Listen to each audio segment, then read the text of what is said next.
ప్రేమ అనేది నిర్వచించడానికి సాధ్యం కాని ఒక గొప్ప అనుభూతి. ఇండియన్ సినిమాలో లవ్ అనేది ఎప్పటికీ ఎవర్ గ్రీన్ జోనర్ అని చెప్పాలి. స్వచ్ఛమైన ప్రేమ కథలకు తెర రూపం తీసుకొచ్చిన సినిమాలు ఎన్నో ఉన్నాయి. వాటిల్లో బాక్సాఫీస్ వద్ద వసూళ్ల వర్షం కురిపించిన లవ్ స్టోరీలు చాలానే ఉన్నాయి. ఈ తరం ప్రేక్షకుల మదిలో నిలిచిపోయిన ప్రేమ కథా చిత్రాలేంటో ఇప్పుడు తెలుసుకుందాం. సీతారామం. దుల్కర్ సల్మాన్, మృణాల్ ఠాకూర్ జంటగా నటించిన romantic drama cinema Sita Ramam. Hanu Raghavapudi దర్శకత్వం వహించిన ఈ సినిమా మంచి విజయం సాధించింది. దేశ సరిహద్దుల్లో ఉండే ఒక సైనికుడికి, ఒక యువరానికి మధ్య సాగే అందమైన ప్రేమ కథను ఈ సినిమాలో చూపించారు. దీనికి ప్రేక్షకులు బ్రహ్మరథం పట్టారు. ఎప్పుడు చూసినా మనల్ని భావోద్వేగానికి గురి చేసే అతి కొద్ది సినిమాల్లో సీతారామం ఒకటని చెప్పవచ్చు. ఏ మాయ చేశావే. ప్రపంచంలో ఇంతమంది అమ్మాయిలు ఉండగా నేను జెస్సీనే ఎందుకు లవ్ చేశానంటూ వచ్చిన ఏ మాయ చేశావే సినిమా నిజంగానే మాయ చేసింది. లవ్ స్టోరీలలో ఒక కొత్త ట్రెండ్ క్రియేట్ చేసింది. ప్రేమ కోసం ఎంత దూరమైనా వెళ్ళొచ్చు, ఎన్నేళ్ళైనా వెయిట్ చేయొచ్చని చెప్పిన చిత్రమిది.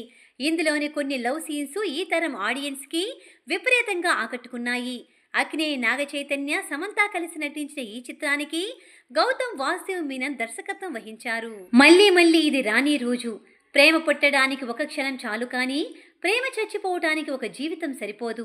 ప్రేమంటే కలిసి ఉండటం కాదు, దూరంగా ఉన్నా దగ్గరగా ఫీల్ అవ్వడమని చెప్పిన సినిమా మళ్ళీ మళ్ళీ ఇది రాని రోజు. అనుకోని పరిస్థితుల్లో విడిపోయిన ఇద్దరు ప్రేమికులు ఏళ్లు గడిచినా ఒకరికొకరు మర్చిపోకుండా ఆ జ్ఞాపకాలతో బతికేస్తుంటారు. వారిద్దరూ మళ్ళీ ఎలా ఒకటవుతారనేది ఈ సినిమాలో చూపించారు. శర్వానంద్, నిత్యామేనన్ హీరో హీరోయిన్లుగా నటించిన ఈ చిత్రాన్ని క్రాంతి మాధవ్ తెరకెక్కించారు. థియేటర్లలో రిలీజ్ అయినప్పుడు కంటే టీవీలోకి వచ్చిన తరువాత ఈ సినిమా కల్ట్ స్టేటస్ అందుకుంది. తొలి ప్రేమ.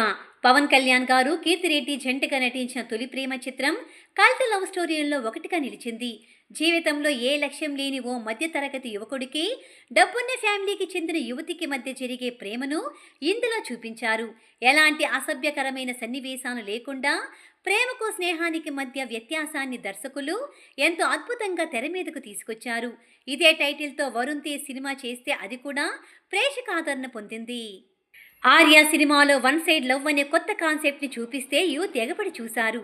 మజిలీ, నువ్వు నేను, ప్రేమ లాంటి చిత్రాల్లో పెళ్లికి ముందు ఒక ప్రేమ, పెళ్లి తర్వాత భార్యతో ఇంకో లవ్ స్టోరీ ఎలా ఉంటుందనేది చూపించారు.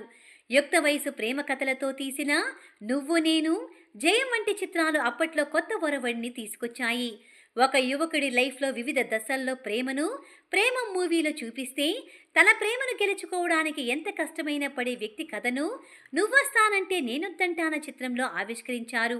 ఓయ్, ఎటో వెళ్ళిపోయింది మనసు, లవ్ స్టోరీ వంటి చిత్రాలు కూడా లవర్స్ని ఆకట్టుకున్నాయి.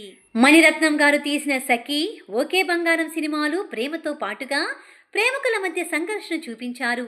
చెలి, ప్రేమికుల రోజు, ప్రేమలేఖ, ప్రియురాలు పిలిచింది వంటి డబ్బింగ్ లవ్ స్టోరీలను కూడా తెలుగు ఆడియన్స్ ఆదరించారు. అర్జున్ రెడ్డి లాంటి వైల్డ్ లవ్ స్టోరీకి యూత్ బాగా కనెక్ట్ అయ్యారు. మోడర్న్ డ్రెస్ ప్రేమ, నేటి తరం యువతి యువకుల ఆలోచనలకు అద్దం పట్టేలా బేబీ చిత్రాన్ని రూపొందించారు. ఇలా మారుతున్న కాలంతో పాటుగా ప్రేమ కథలు కూడా రూపం మార్చుకుంటున్నాయి. కానీ అన్నిట్లోనూ కథా వస్తువు మాత్రం ప్రేమ ఒక్కటే.